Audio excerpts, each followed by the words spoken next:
Hello, welcome to Women on the Move, sponsored by Area Cablevision and the YWCA of Jacksonville. I'm Carolyn Webb, and our program today is a salute to a very special art gallery in Jacksonville, just celebrating its 10th anniversary, Gallery Contemporania. Our guest for the first portion of our program is Sally Ann Freeman, owner of the gallery, and it was her baby and her idea.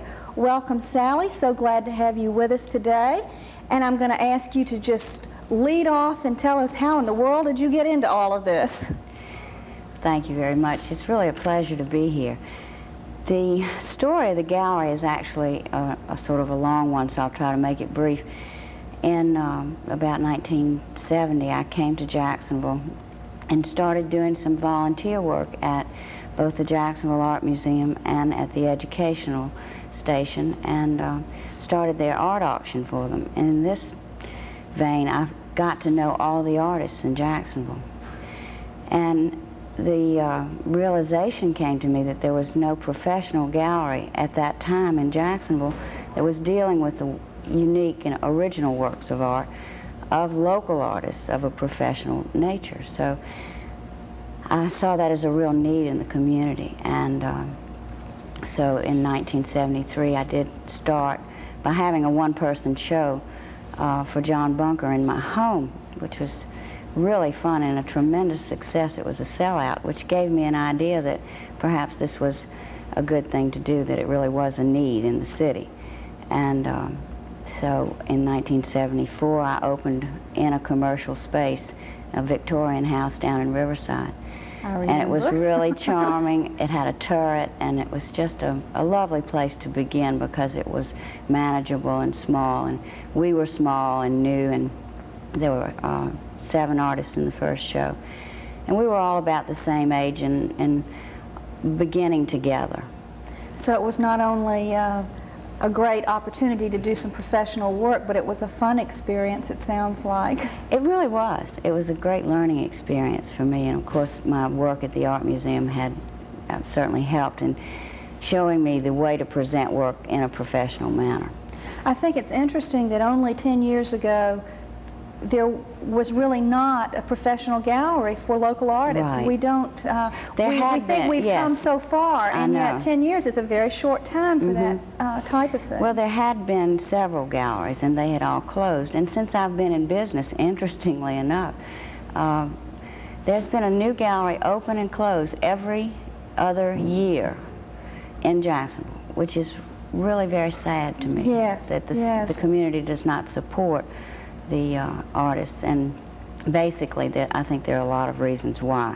It's a very difficult business, and it takes a long time to get established, to get a good rapport with a number of fine artists, as well as to build your relationship in the community of the buyers and the clients. That was one of the things I was going to ask you next. What is involved in representing this diverse group, because you really do represent a very wide selection. I mean, there is something for almost any taste, so that has to be sort of difficult at times. Well, it is difficult, of course, because you're dealing with so many very sensitive and creative personalities.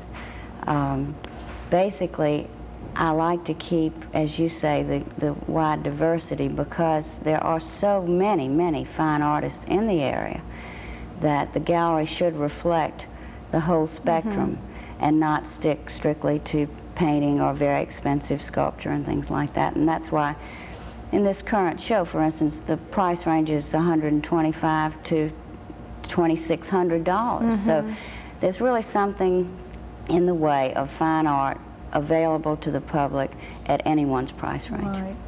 Which is what it's all about. I mean, I think that's one thing, if this show accomplishes anything, is to sort of make the point to the public that you do not have to be very wealthy to be a fine art collector, that you can begin modestly, and it's something that you can enjoy all of your life, and that it is not something, again, that is only for the very wealthy or a hobby for people.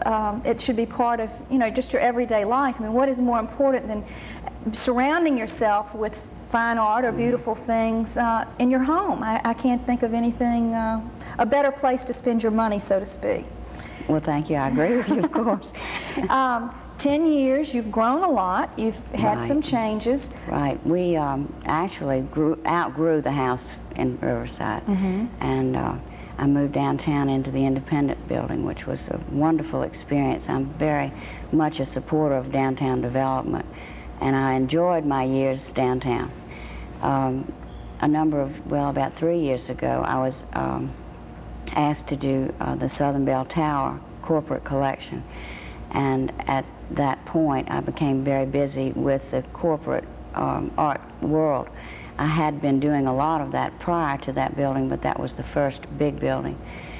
And about the same time, of course things always happen in great bundles, a house was available in Riverside, and it had always been a dream of mine to live and work in the same space. And I felt at that time the gallery had grown to the point that people would come and seek us out. Right. So I knew that I could move back to Riverside and that the clients would come to where we are. And actually it's very convenient. It's 1 minute from downtown. Right. So I'm actually still very involved with the downtown sector and do a lot of work in that area. But I love my new location, which is one in which I live as well as work, and that's sort of ideal. It's a wonderful thing for women to do. I think more women should think about that because it's financially a very good thing to do. When you mentioned about doing the Southern Bell Tower, the corporate work, is that very, very different? In a way it is, yes. There are specific needs, and one has to take into consideration the image of the company that you're working for, as well as the appropriateness of the art. And usually you're working along with an interior designer or an architect, and of course the work has to be considered as to scale and color, texture, and that sort of thing. So a private collector usually buys what they love. Right. A corporate collector buys often what is most appropriate for them. Right.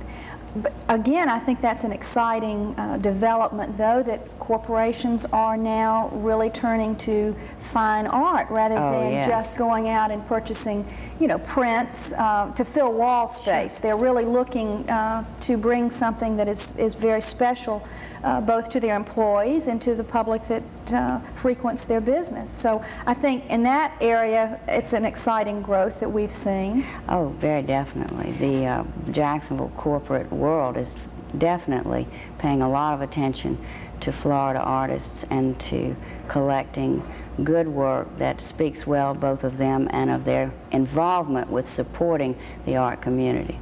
That's my next question. What is your feeling about the support of Jacksonville and the growth of maybe appreciation of art within our community? Have you seen that improve, or do you think we have a long way to go for a city our size?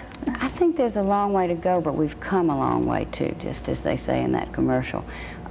Basically, the city is responding at a different level now to the visual arts, but there's a great deal of work to be done before artists can find Jacksonville an easy place to make a living. We've lost an awful lot of good artists because they could not make a living here, and this is still pretty much true.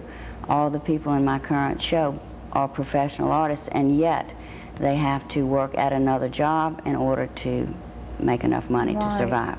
So there are very few artists able to do it full-time and support themselves and families. Which is really the ideal. It is the ideal. Wish for all of them.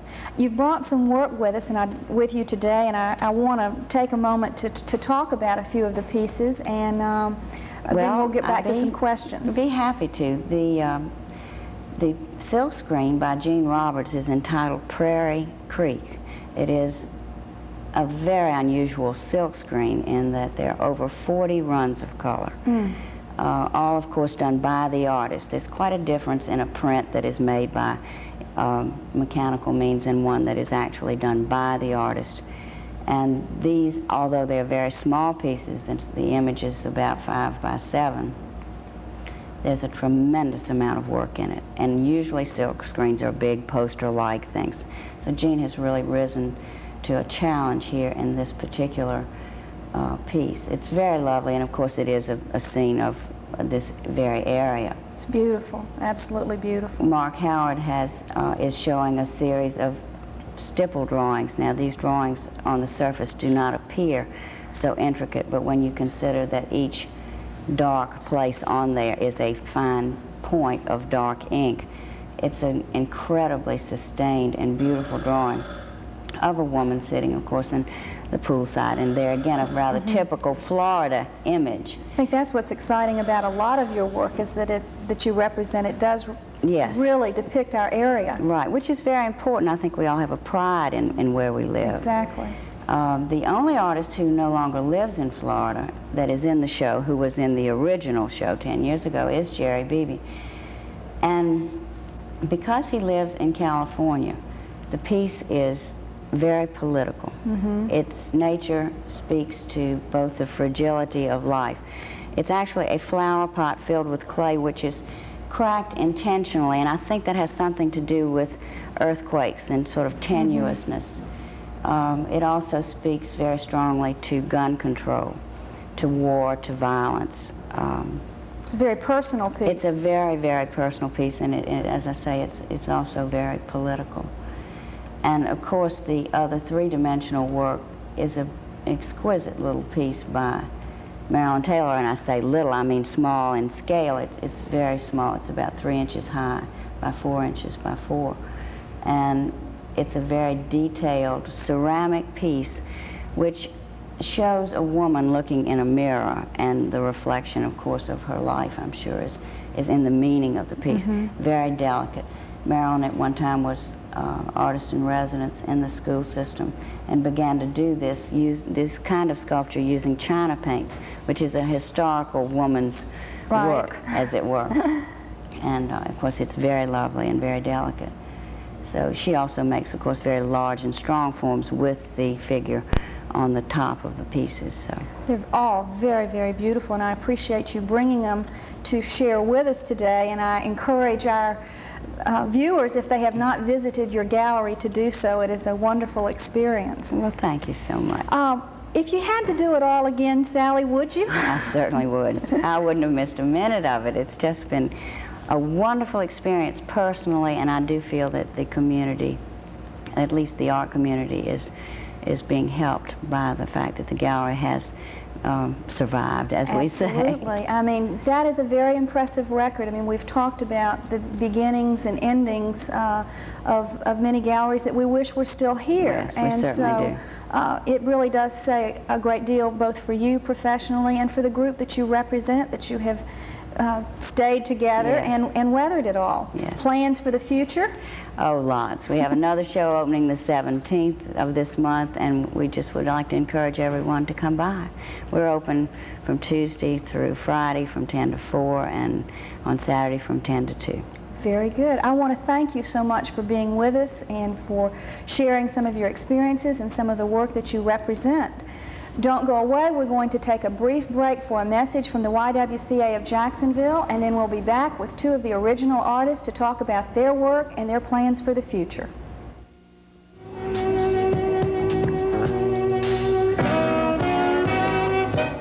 The YWCA of Jacksonville opens all kinds of opportunities for women to upgrade and improve their physical and mental well-being, to develop new skills, to enjoy the sheer pleasure of self-expression. Join the YWCA of Jacksonville today.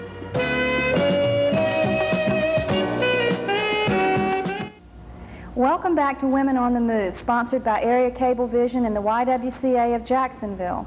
I'm Carolyn Webb, and my guests for the second portion of our show are two very well-known Jacksonville artists, Gretchen Ebersol, who is artist in residence for the Duval County School System, and John Bunker, who is associate director for the Jacksonville Art Museum.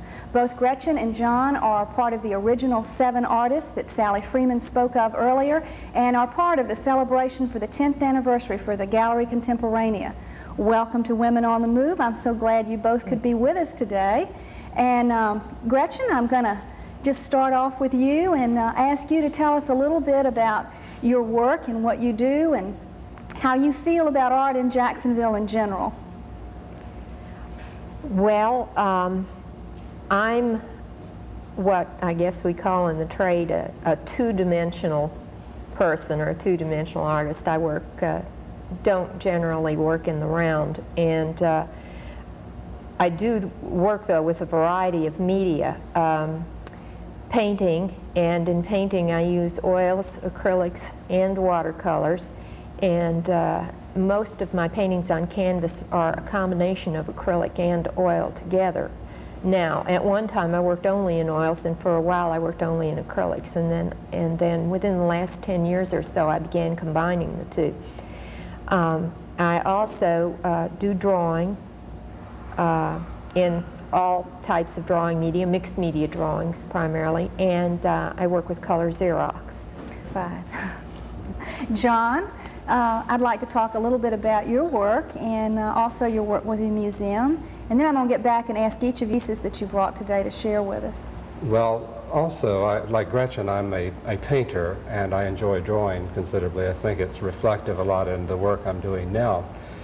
But like all artists at a certain time, I've experimented with a lot of different media, but I have fallen into the water-based media, like watercolor and drawing and pen and ink and that sort of thing. That sort of coupled with my work at the Jacksonville Art Museum keeps me fairly busy promoting art and being involved in the visual arts in the Jacksonville community. So it makes for a very full and exciting kind of experience. Do you find it difficult? I know you both are involved in other things other than, I mean, you mentioned your work with the museum, and I know you love that very much, but does it take away from you the time that perhaps you would like to be painting, or have you been able to find a happy mix? I always like to knock on wood when I answer that question, but so far I find it a very sort of happy mix. The museum experience is a unique one. And what we try to do is to bring to Jacksonville exciting kinds of programs in the visual arts that will stimulate us all, not only art people, but the Jacksonville community, citizenry at large. So that, coupled with my own work in my studio at home, is very fulfilling. However, I'm getting a lot older, and my sustained energy is not there like it used to be. But I think my thoughts about what I'm doing are beginning to crystallize more, and I don't necessarily run around in this sort of wasted energy that I used to have maybe 10 years ago, as Sally and Gretchen talked about a bit earlier. So no, not yet. Not yet. Sometimes I feel as if I could use more time painting. Sure. But the museum work is so stimulating. I think it feeds the painting, and then in turn the painting then feeds what I do creatively at the Art Museum. Well, I think we're very fortunate in Jacksonville to have you doing both, and I'm very delighted. Gretchen, what about you? Do you find it difficult to blend all these worlds, or have you been doing it so long that it's second nature? Actually, my situation for the last 2 years has been quite a bit different from what it had been in the past. I'm still teaching. I'm teaching 3 nights a week, and with the Artist in Education program, we do not actually teach. The artist goes into the classroom in the secondary schools that request and works on his or her own work in the classroom. We simply load up our car, haul all of our materials, set up in the classroom, and work along with the students for 2 weeks. So I've gotten a very large amount of work done in the last year and a half. How exciting for the students, though, to see someone actually producing these beautiful works. It's an awful lot of fun to have that interchange between myself and the students, because they're working on their work at the same time that I'm working on mine, and they will come and talk to me, and then when I feel like I need to take a little break, I can go around and see what they're doing and talk to them about their work. And I also confer with the teachers and talk about ways that they can facilitate painting in the classroom, because it is a little complicated, and the periods have been expanded a little bit now, so that most of the classes, I think, have about 55 minutes. But last year we were dealing with a 46-minute situation in a number of cases, and it was it did pose some problems. Felt that you were barely getting set up and it was Well, time for yeah, the group it got kind of rushed sometimes. Once the students get into it, though, there's no problem because they come in, get their materials, and get right to work once they get into a project. Then every third week, I have that to myself to work entirely on my own, and at the present time, I'm using the facilities at Darnell Cookman as a studio, and that's the school department's art labs, which are set up for workshops and framing, and there are some kilns there for firing for schools that do not have kilns, and for anything that needs to be done, all the preparation of artwork and that sort of thing. So it sounds like we as a community are doing a fairly good job of at least making the opportunity available for students that perhaps are interested in art and maybe would not have the opportunity. There's a great deal going on, and I just want to take a minute to plug the school system art program. It's one of the strongest, I think, in the nation. It's a very strong and has a tremendous reputation. We have a wonderful art program in this city, in the schools. That's wonderful, because that's where our artists for tomorrow are coming from, and if they do not have the opportunity to experience these things, that's right. They miss it. Yeah, all you need to do is to see the junior and senior high art exhibit that's usually in April or May every year at the Art Museum. The Art Museum sponsors that exhibit every year, and it's just incredible. People come in and they cannot believe that this is the work of 8th, 7th through 12th graders. Well, I'm glad you mentioned that, because I think that is a very exciting thing for our community, and I'm always delighted when there's something that we can be very, very proud of.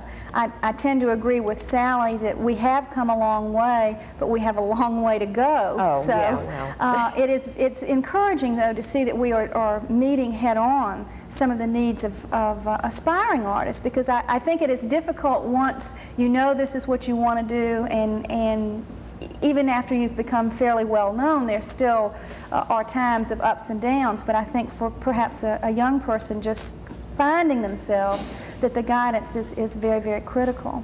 I concur with that. Just to interrupt you a moment, because I've seen that exhibition at the museum. I think this year will be the 34th annual show, and I've seen it at least 15 or 18 years, and the quality just really does improve.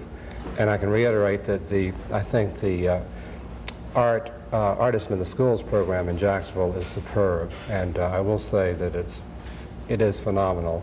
So we have a lot to be proud about in our public schools, I think. Now, something that has come out of this that I didn't realize, but I think is very important, and it's a cooperation of the school system and the Art Museum to sponsor that. And I think, again, that is something that is very, very important, and that we, as a community, need to be aware of and need to do more of. Offering the facilities and the prestige of having your work in the Jacksonville Art Museum is that's got to be a heady experience for a 7th to 12th grader. You know, they have to feel very, very good about that. They have a regular opening, just like any exhibit that is displayed during the year. A regular reception and an opening, and then the work is usually up for a month, which is the standard length of time that the exhibits are put up during the year. Well, that's wonderful, and I appreciate you sharing that with us. I want you to talk a little bit about the piece that you brought, and then John, I want you to talk about yours, and tell us the medium that you used and what brought it about, and just that type of thing. The piece that was brought in is a small painting. It's quite small in scale for me. I usually work larger, but it's a painting that I did in the schools. Almost all of the pieces that are in the exhibit are works that I did, at least in part, in various schools during the past year. This painting is a still life, and I work primarily with still life material. I use the same objects. I have a collection of things that I work from, and I use the same objects over and over again in various combinations in various ways. This is a painting of a couch and a costume, with some artificial flowers and sequins and fringe on it. The costume I found in a closet at JU in the art studio, and I assume it at one time had been a tap dancing costume or something, but Very it's good. wonderfully garish. It's purple with red fringe. It's a beautiful painting. It is absolutely beautiful. Thank you. And the candy box, I get a box of candy every year, and I get it primarily for the box, not the candy. It's given to me Sure, Gretchen. by my husband. I'm getting quite a collection of candy boxes with varied patterns on top, and I use those quite often in both the Xerox and the paintings. I like to contrast quite varied types of subject matter. I just have really formed an attachment to certain objects. I have been working a lot from slides lately because it's almost impossible for me to carry all these things into the classroom and set them up because of the limited space. So what I've been doing is making the still life setups at the labs at Darnell Cookman and making a roll of slides or a series of slides and then selecting parts out of the different slides and working from those slides in the classroom, putting parts out of different slides together in various ways. That sounds exciting. John, tell us about this magnificent large piece. Well, actually, this piece is one of 4 panels. I did them as a series of paintings, either individually or as a diptych, a 2-panel painting, or a 4-panel. And it's rather sustained for me. It has taken me about 3 months to complete it, but it's based on a kimono series that I started about 2 years ago, and going into the dream type imagery that I love to work with, but it's dreamlike only that I've been placing things like Gretchen does and unusual relationships, almost surrealistic relationships, but also in a very patterned way.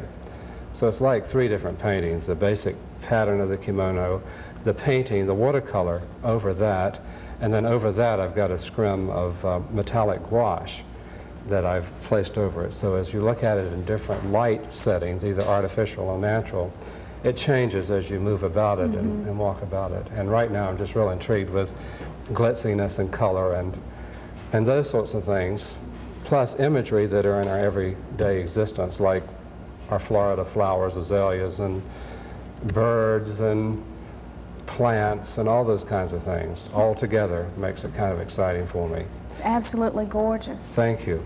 You know, it's interesting that I guess there's 6 of us in this exhibition, and we all work with, even Jerry Beebe, I believe, that Sally Ann mentioned before, we all work in imagery that's quite similar, but it's organized in such a different way. That it's very different. Yeah. The media Yes, changes yes, it a great deal. yes. And of course The scale imagery. too. Scale has a lot to do Scale with has the a lot to change do in- with it, and in the impact, so that you end up getting a very different reaction to the And- works of the different artists. And what's so exciting, I think, about that show, or any show really, not just ours, but anyone's, is that the viewer has so much input in this kind of art that Into people are what now they doing. see. Yes. Yes.